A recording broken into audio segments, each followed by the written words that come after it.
Assalamualaikum warahmatullahi wabarakatuh.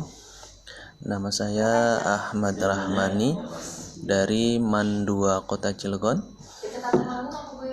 Pada tugas KB5 ini saya akan menarasikan model pembelajaran problem based learning. Pada pertemuan ini saya akan menyampaikan KD 3.1 dan KD 4.1.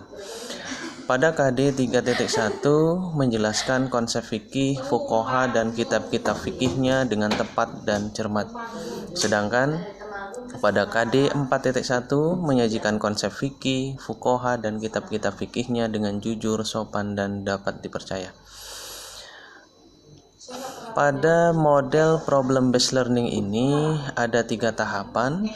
Yang pertama ada kegiatan pendahuluan, yang kedua kegiatan inti, dan yang ketiga adalah penutup.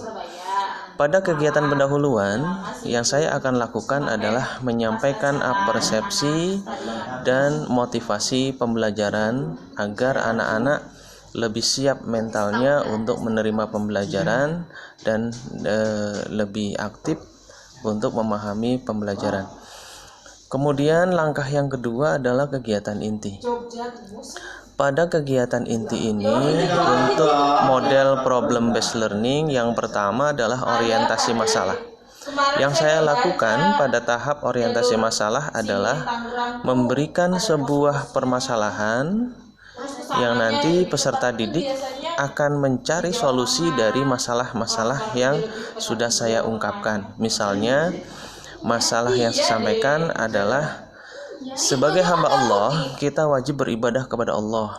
Aturan dan tata cara ibadah dikaji dalam ilmu fikih, pandangan fuqaha dan tuntutan kitab-kitab fikih.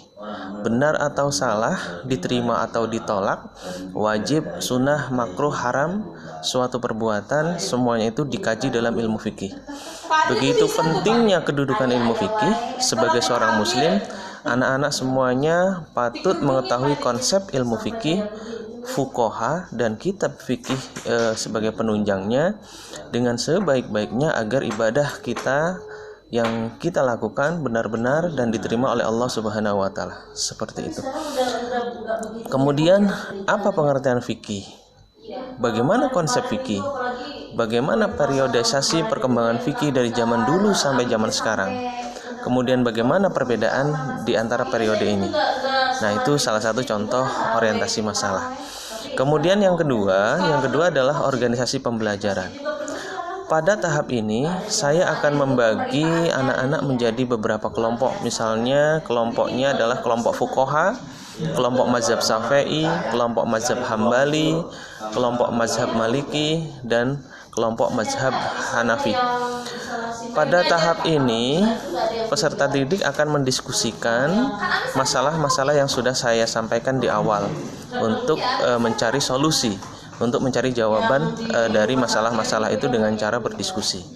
Kemudian tahap yang ketiga adalah penyelidikan individu ataupun kelompok. Pada tahap ini saya berkeliling dari kelompok satu ke kelompok berikutnya untuk menilai indikator-indikator pembelajaran yang sudah saya sampaikan. Bagaimana indikator-indikator tersebut tercapai dalam proses penyelesaian masalah. Nah, pada saat saya berkeliling, saya pun melakukan penilaian. Di samping memberikan penjelasan-penjelasan untuk mengukur tahap pemahaman anak-anak dalam menyelesaikan masalah. Kemudian tahap yang berikutnya adalah pengembangan dan penyajian masalah. Pada fase ini, peserta didik setelah selesai melakukan identifikasi masalah dan melakukan berdiskusi serta menuliskannya dalam sebuah tulisan yang akan dibuat sebagai laporan.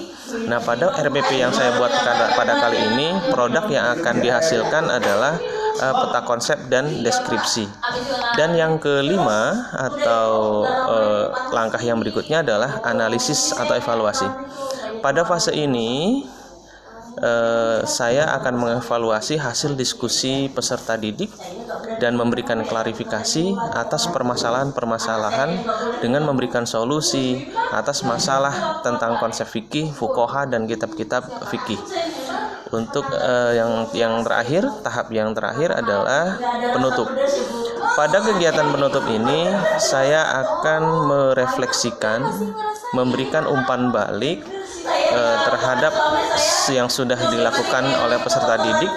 Kemudian saya juga akan memberikan tes untuk mengukur kemampuan dan penguasaan materi pada pertemuan hari ini. Demikian narasi tugas KB 5 tentang model pembelajaran based learning. Terima kasih. Wassalamualaikum warahmatullahi wabarakatuh.